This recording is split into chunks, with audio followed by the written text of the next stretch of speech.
আল্লাহর নবী বললেন অপরাধ করার পরেও ওই বান্দা আল্লাহর কাছে সবচেয়ে প্রিয় যে ব্যক্তি অপরাধ করে আল্লাহর কাছে তাওবা করে। সে ব্যক্তি আল্লাহর কাছে প্রিয় যে অপরাধ করার পরে তাওবা করে কার কাছে? একসাথে অপরাধ করলেন, আদম আলাইহিস সালাম অপরাধ করলেন, পাশাপাশি শয়তান অপরাধ করলেন। আদম আলাইহিস সালামকে আল্লাহ ক্ষমা করে দিলেন শুধুমাত্র তাওবা করার কারণে, আর শয়তানকে লানতের জিঞ্জির পরায় দিলেন শুধুমাত্র তাওবা না করে অহংকার করার কারণে। অপরাধ করার পরেও তাওবা করতে রাজি হয় না এমন অহংকারী বান্দা পৃথিবীতেও আছে না? না। দেখেন আদম আলাইহিস সালামকে যখন আল্লাহ বললেন আমি তোমাকে নোটিশ করেছিলাম লা তাকরাবা হাযিহিস শাজারা, তুমি ওই গাছের নিকটে যাইও না, কিন্তু তুমি কেন গেলা সেই গাছের নিকটে যেখানে আমি যেতে নিষেধ করলাম? আদম আলাইহিস সালাম কিন্তু বলতে পারতো যে আল্লাহ এত বড় বিশাল জান্নাত, এত নাজ নেয়ামত থাকতে এমন একটা গাছ তোমার বানাবার দরকারটা কি ছিল যেটার কাছে গেলে আমি জালেম হয়ে যাব? এটা বলতে পারতো কিনা? তুমি জান্নাতে এই গাছটা না রাখলেই তো পারতা, তাইলে তুমি যেতাম না, কিন্তু তুমি এটা রাখলা কেন আল্লাহ? তাই আমি তো এই জন্যই গেছি। এটা কি বললেন তিনি? না, তিনি এই যুক্তি দেয় নাই। আল্লাহ যখন বললেন গেলা কেন, সাথে সাথে মাথা নিচু করে আল্লাহর কাছে তাওবা করতেছে, রব্বানা যালামনা আনফুসানা। পড়তে ইচ্ছা করে না? পড়েন, রব্বানা যালামনা আনফুসানা ওয়া ইল্লাম তাগফির লানা ওয়া তারহামনা লানাকুনান্না মিনাল খাসিরিন। রব্বানা, আমাদের রব, যালামনা, আমি জুলুম করছি, আনফুসানা, আমার নিজের উপরে।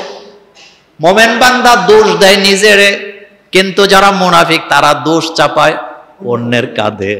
আপনি দেখবেন যারা মোমেন, যারা আল্লাহর বান্দা, ইবাদুর রহমান, যারা রহমানের বান্দা, দোষটা খুঁজে ফিরে নিজের দিকে আনে, নিজের দোষটা তালাশ করে, আমার অপরাধটা কোথায় সেটাই তালাশ করে তাওবা করে। কিন্তু যারা অহংকারী তারা নিজের দোষ স্বীকার করতে রাজি না, ঘুরে ফিরে অন্যর কাঁধে চাপায়া দেয়। এমন মানুষ, অহংকারী মানুষ আমার সমাজে অহরহ আছে না? না। কিন্তু শয়তানকে যখন আল্লাহ বললেন, ইবলিশকে যখন বললেন মা মানাক, কে তোমারে নিষেধ করলো? আমি যখন তোমাকে বললাম উসজুদু লি আদম, আদমকে সেজদা করো, কে তোমারে নিষেধ করলো? সেজদাটা কেন দিলা না? এখন শয়তান যুক্তি দ্বারা করাইছে। শয়তান বলতেছে খলাকতানি মিন নার, তুমি আমারে বানাইছো আগুন দিয়া, ও খলাকতাহু মিন তিন, তুমি তারে বানাইছো মাটি দিয়া, তার মানে আমাকে বানাইছো আগুন দিয়া, আদমকে বানাইছো মাটি দিয়া। আনা খায়রুম মিনহু, আমি তার চাইতে উত্তম, আমি তাকে সেজদা দিতে পারি না, এজন্য দিলাম না। আল্লাহ বলছেন আবা ওয়াস্তাকবারা ওয়া কানা মিনাল কাফিরিন, এই অহংকার করার কারণে তার গলার মধ্যে লানতের জিঞ্জির আমি লাগিয়ে দিয়েছি। এখন সে জালেম আর শয়তানে পরিণত হয়েছে। তাইলে বোঝা গেল অপরাধ করার পরে মাথা নত করে তাওবা করে যারা, তাদেরকে ভালোবাসেন কে? এখন একটা মজার হাদিস শোনায় আপনাদেরকে। আপনি একটা উট নিয়ে সফরে আছেন, তখন তো আর গাড়ি ছিল না, হুন্ডা ছিল না, মোটরসাইকেল ছিল না, অথবা সাইকেলও কি ছিল না। একটা উট নিয়ে আপনি মরুভূমি সফরে আছেন, এমন জায়গায় আপনি আছেন আপনার সামনে পেছনে উট ছাড়া যাওয়ার কোনো সুযোগ নাই, যেতে আপনি পারবেন না। উত্তপ্ত মরুভূমি, বালু গরম হয়ে আছে, রাস্তাঘাট চিনাও যায় না। এখন আপনি ওই জায়গায় যে উটটা হারায় ফেলছেন, উটটা কি এমন জায়গায় হারাইছেন যেই জায়গা থেকে আপনি হেঁটে আসার কোনো সুযোগ নাই, যানবাহন নাই, আপনি দিক বিদিক চিনেন না। উত্তপ্ত মরুভূমিতে আপনি পায়ে হাঁটতে পারবেন না। আপনি যে জুতা পরে আছেন, বালু যখন গরম হয় জুতার সোলটা পর্যন্ত গলে যায়, এমন গরম হয়ে যায় মরুভূমির বালু। আপনারা যারা মুরব্বী আছেন, মুড়ি বাজতে দেখছেন? মুড়ি বাজতে দেখছেন না? মাছ আসিরা মুড়ি বাজদেন, বালুটা গরম করে চাউলটা দেয়, এটা কি হয়ে যায়? ধানটা মানে গরম বালুতে দেয়, এটা কি হয়ে যায়? খই হয়ে যায়। আর মরুভূমিতে বালু যখন উত্তপ্ত হয়, এত গরম হয়, আপনি যদি সেখানে একটা মাংসের টুকরা রাখেন এটা সিদ্ধ হয়ে যায়, এত গরম হয়ে যায়। আপনি মিষ্টি আলু মরুভূমির বালুতে দিলে আলুটা কি হয়ে যায়? পুড়ে যায়। এই রকমের গরম বালু। তা আপনি কি হাঁটতে পারবেন? ওই জায়গায় যে যদি আপনি ওটটা হারায় ফেলেন, পেরেশানিটা কি অবস্থা আপনার? মৃত্যুর মুখোমুখি দাঁড়িয়ে আছেন আপনি, হঠাৎ আপনি ওটটা খুঁজে পাইছেন, এখন আপনি কেমন খুশি হবেন? আপনি বলবেন আল্লাহ তুমি আমারে নতুন জীবন দান করেছো। এটা তো আপনার কথা বললাম, কিন্তু হযরতে আবু হুরায়রার বর্ণনা, আন আবি হুরায়রা রাদিয়াল্লাহু তাআলা আনহু قال قال رسول الله صلى الله عليه وسلم আল্লাহু আশাদ্দু ফারহান বিতাওবাতি আহাদিকুম মিন আহাদিকুম বিদাল্লাতিহি ইযা ওয়াজাদাহা। আল্লাহর নবী আবু হুরায়রার বর্ণনায় বলেন, একজন বান্দা যখন হারানো ওট হারায়া যখন ফিরে পায় যত খুশি হয়, কোন বান্দা যখন পাপিষ্ট হইয়া অপরাধ করে ফিরে এসে আল্লাহর কাছে তাওবা করে, আল্লাহ তার চেয়ে আরো বেশি খুশি হয়ে যায়। আল্লাহু আকবার বলেন। আপনি কি চিন্তা করছেন কখনো হাদিসটা এইভাবে? করেন নাই। আপনি পাপ করতেছেন, অপরাধের জগতে চলে গেছেন, আপনি মনে করেন আল্লাহ আপনাকে ভুলে গেছে, আল্লাহ আপনাকে ডাকতেছে। আল্লাহর হাবিব বললেন, এটা সহিহ মুসলিমের সহিহ হাদিস, রাসূলুল্লাহ সাল্লাল্লাহু আলাইহি সাল্লাম বলেছেন, একজন ব্যক্তি মরুভূমিতে ওট হারাইয়া ফিরে পেলে যেমন খুশি হয়, বান্দা অপরাধের জগৎ থেকে ফিরে এসে আল্লাহর কাছে যখন তাওবা করে, আল্লাহ এর চাইতে আরো বেশি খুশি হয়ে যায়। আল্লাহ বলেন, ও ফেরেশতারা তাকায় দেখো, আমার বান্দা অপরাধ করার পরে আমার কাছে ফেরত এসেছে, তোরা সাক্ষী থাক, আমি আমার বান্দাকে এমন ভাবে মাফ করে দিলাম যেন বান্দা জীবনে কোনোদিন অপরাধ করে না। আপনি 50 বছর আগে একদিন অ্যারেস্ট হয়েছিলেন, কুমিল্লা জেলখানায় একদিন জেল কাটছেন, পরের দিন আপনার আইনজীবী আপনাকে বের করে নিয়ে আসছে। 100 বছর পরেও যদি কুমিল্লা জেলখানায় যে লিস্টটি তালাশ করা হয়, এই একদিনের জেল খাটার কারণে ওই লিস্টে আপনার নাম আছে না? আসামিদের কাতারে আপনার নামটা খুঁজে পাওয়া যাবে। খুব মনোযোগ দিয়ে শোনেন, একদিন জেল খাটার কারণে 100 বছর পরে নয়, 1000 বছর পরেও কুমিল্লা জেলখানায় যে আপনার লিস্টটি খুঁজে পাওয়া যাবে। কিন্তু রাসূলুল্লাহ সাল্লাল্লাহু আলাইহি ওয়াসাল্লাম হাদিসে কুদসি থেকে বলেছেন, আল্লাহ বলেছেন, আমার বান্দা যখন আমার কাছে অপরাধ করার পরে ফেরত এসে তাওবা করে, আমি আমার বান্দাকে এমন ভাবে মাফ করে দেই, অপরাধের লিস্টে তার নাম তো থাকেই নাই, মনে হয় যেন বান্দা কখনো অপরাধ করে না। আমি আমার বান্দাকে এমন ভাবে মাফ করে দেই যেন বান্দা কোনোদিন অপরাধে জড়াই নেই।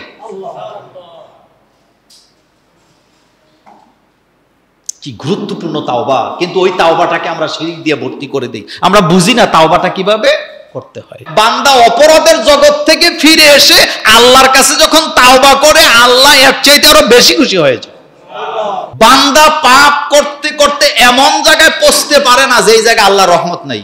আল্লাহ বুঝাইছে, তোমার পাপ যত বড়, তুমি নিশ্চিত থাকো তোমার পাপের চাইতে আমার রহমতটাকে আরো অনেক বড়।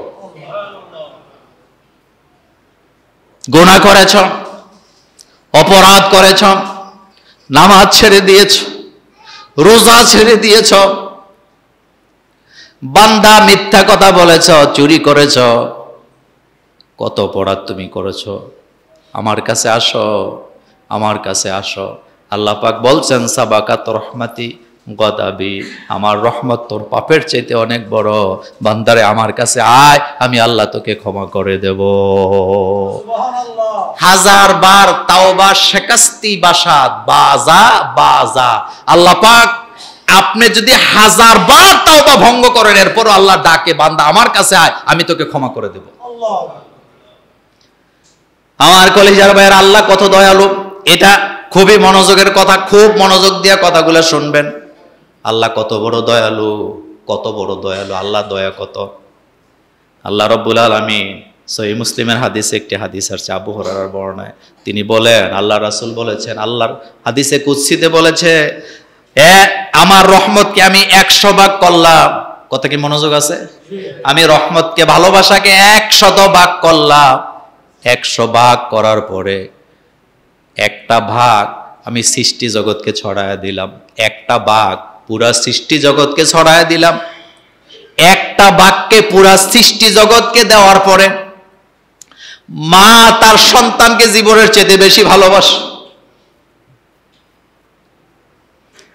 স্ত্রী স্বামীকে ভালোবাসে, স্বামী স্ত্রীকে ভালোবাসে।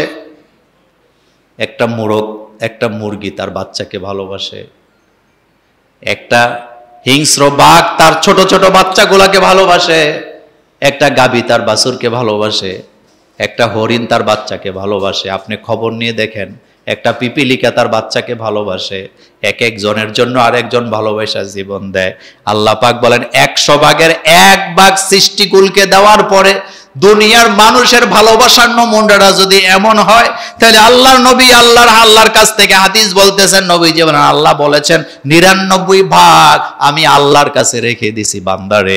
1 ভাগের সামান্য অংশ পাওয়ার পরে যদি তোর নিজের ছেলে মেয়ের জন্য এত ভালোবাসা তোর মধ্যে থাকে, আমার বান্দাদের জন্য 99 ভাগ ভালোবাসা আমার কাছে থাকার পরে তোদের জন্য আমার ভালোবাসা কত।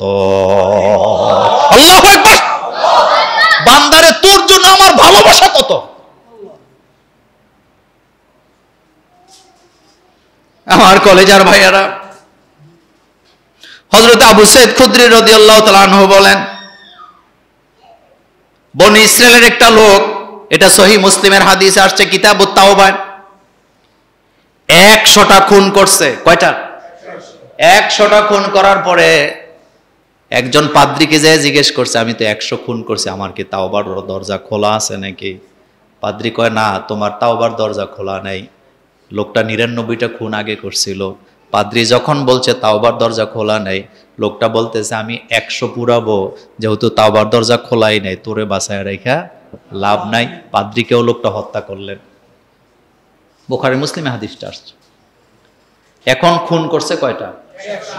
কিছুদিন যাওয়ার পরে একটা এলাকায় সফর করতেছে, লোকদেরকে জিজ্ঞেস করতেছে হেঁটে হেঁটে, আমি তাওবা করতে চাই, আমার কি তাওবার দরজা খোলা আছে নাকি? এক জায়গায় যাওয়ার পরে লোকটা মৃত্যুবরণ করলেন। কি করলেন? মৃত্যুবরণ করলেন। একদিকে গজবের ফেরেশতা, জাহান্নামের ফেরেশতা, আর একদিকে জান্নাতের ফেরেশতারা তারে নিয়ে টানাটানি করতেছে। জাহান্নামের ফেরেশতারা তাকে জাহান্নামের দিকে নিতে চায়, কিন্তু সে তো তাওবা করার জন্য বের হয়েছে, খালেস নিয়তে আমি তাওবা করব, যার কারণে জান্নাতের ফেরেশতারাও চায় তাকে জান্নাতে নেওয়ার জন্য।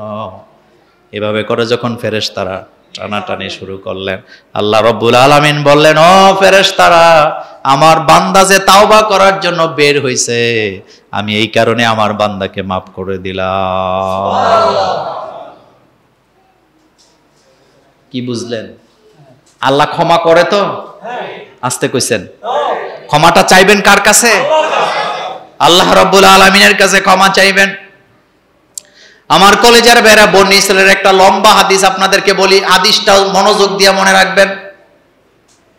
রাসূল করিম সাল্লাল্লাহু আলাইহি ওয়াসাল্লাম বলেন, 3 ব্যক্তি সফরে বের হয়েছে, বন্ধু মানুষ, এক জায়গায় যাইয়া সন্ধ্যা যখন গনাইছে সিদ্ধান্ত নিছে একটা গুহার ভিতরে তারা রাতটা কাটায় দিবে। 3 বন্ধু গুহার ভিতরে ঢুকছে। বুখারী, মুসলিম, মাসনাদে আহমদের লম্বা হাদিস। বুখারীতে এই হাদিসটা 5 বার আসছে। কয়বার? 3 বন্ধু গুহার ভিতরে ঢুকছে। তারা মনে করছে রাতটা কাটায় এখান থেকে চলে যাবে। কিছুক্ষণ পর হঠাৎ উপর থেকে গড়ায় আসে একটা পাথর। গুহার মুখটা এমন ভাবে বন্ধ হয়ে গেছে, গুহার ভিতরে মানুষ আছে এটাও কেউ কোনোদিন জানবে না। তারা 3 জন ব্যক্তি পাথর সরায়া এখান থেকে বের হওয়ার মতো আর কোনো রাস্তা তাদের নাই, নৈরাশ হয়ে গেছে। 3 জন পরামর্শ করে বলতেছেন, আসো আল্লাহর কাছে তাওবা করি, আল্লাহ যদি আমাদেরকে এখান থেকে বের করে না দেয় আমরা বের হতে পারবো না। মুনাজাত করো। প্রথম ব্যক্তি আল্লাহর কাছে হাত তুলছে, 3 জনকে নিয়ে হাত তুলে প্রথম ব্যক্তি বলতেছে, আল্লাহ, আমার জীবনে তেমন ভালো কাজ করতে পারি না, একটা কাজ আমার মনে পড়তেছে, আল্লাহ, নেক কাজের উসিলা দিয়ে আল্লাহর কাছে দোয়া করলে আল্লাহ খুশি হইয়া বান্দাকে মাফ করে দেয়, এটাই হাদিসের প্রমাণ। ওই লোকটা বলতেছে, আল্লাহ, আমার অনেক গরু ছাগল ছিল, ব্যবসা বাণিজ্য ছিল, আমার আব্বা আম্মা ছিলেন, আমার ছেলে মেয়েরা ছিলেন, বিবি ছিলেন, আমার দাস দাসী ছিল। আমি যখন সকালবেলা আমার বকরির পাল নিয়ে মাঠে চলে যেতাম, বিকাল বেলা আমি বকরির দুধ নিয়ে বাড়িতে যেতাম, আমার ঘরে আমার বৃদ্ধা মা বাবা ছিল, আমি যখন বাড়িতে যেতাম, যাই দেখতাম আমার বাচ্চারা ক্ষুধার্ত, আমার স্ত্রী ক্ষুধার্ত, আমার দাস দাসীগুলা ক্ষুধার্ত। তাদেরকে আমি কখনো দুধ আগে পান করতে দেই নাই, আমি সবার আগে আমার আব্বা আম্মাকে দিতাম। আর আমার দেশের ছেলেরা বউটা আগে কিনে, ছেলে মেয়েটা আগে কিনে, বাপ মার জন্য এক কালারের 150 টাকা জামা। তোর বিবেক মরে গেছে বেটা, হাদিস শুনে যা। লোকটা বলতেছেন কোনদিন আমি ছেলে মেয়েকে আগে দেই নাই। একদিন রাতের বেলা ফিরতে আমার দেরি হলো, বাড়িতে যায় দেখি আব্বা আম্মা ঘুমায় গেছে। চিন্তা করলাম মা বাপ ঘুমায় গেছে, জাগাইলে তো আব্বা আম্মার কষ্ট হবে, জাগাই নাই। ছেলে মেয়েগুলা ক্ষুধার যন্ত্রণা চিৎকার দিয়ে দিয়ে কাঁদতেছিল। আমার স্ত্রী ক্ষুধার্ত, বাচ্চাগুলা মাটিতে গড়ায় আর চিল্লায়। আমি তাদেরকে দুধ খেতে দেই নাই, দাস দাসীদেরকে দেই নাই। আমি আমার আব্বা আম্মার বিছানার কাছে দাঁড়ায় ছিলাম। ততক্ষণ সুবে সাদেকের সময় আব্বা আম্মা জাগ্রত হয়েছে। বাচ্চাগুলো একবার ঘুমায়, আবার চিল্লায় ঘুম থেকে জাগ্রত হয়।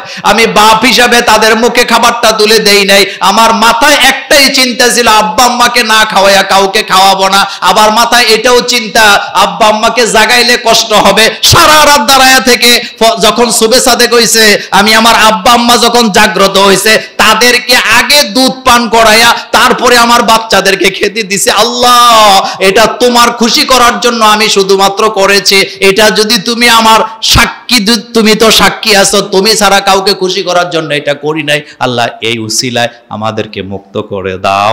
বলার সাথে সাথে পাথরটা গুহার মুখ থেকে একটু সরে গেছে। সুবহানাল্লাহ, আর আস্তে কোন।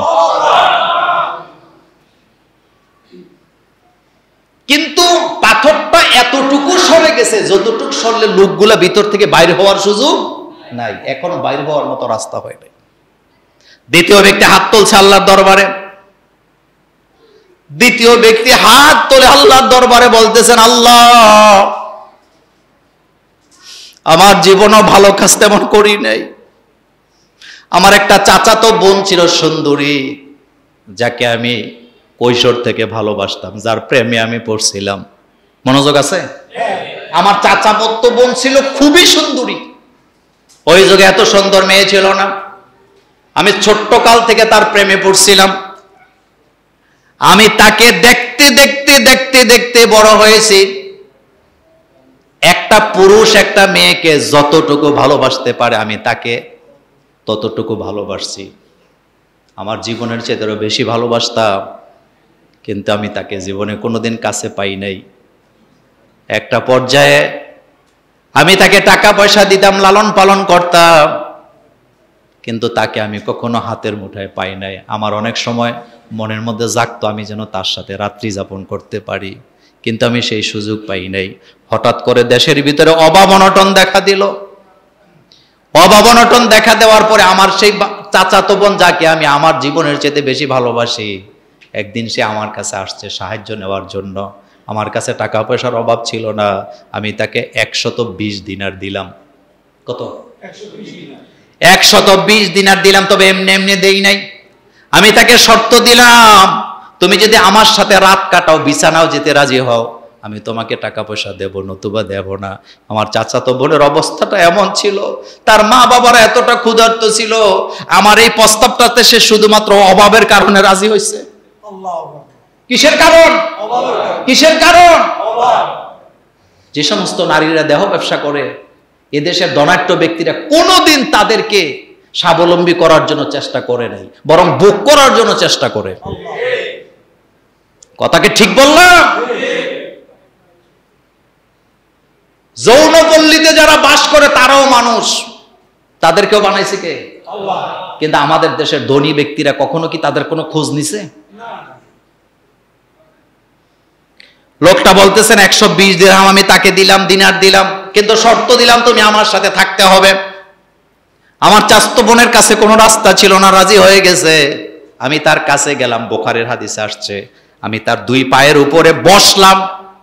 এমন সময় আমার চাচাতো বোনের চোখ থেকে টপ টপ করে পানি পড়তেছিল। আমার দিকে তাকায় বলছিলেন, ভাই রে, তুমি তো এখন আমার সাথে খারাপ কাজ করতে পারবা, কিন্তু তুমি যেটা করতেছো আল্লাহ তো দেখতেছে, তুমি কি আল্লাহকে ভয় করো না? এটা বলার সাথে সাথে আমি তার পা থেকে উঠে চলে গেলাম।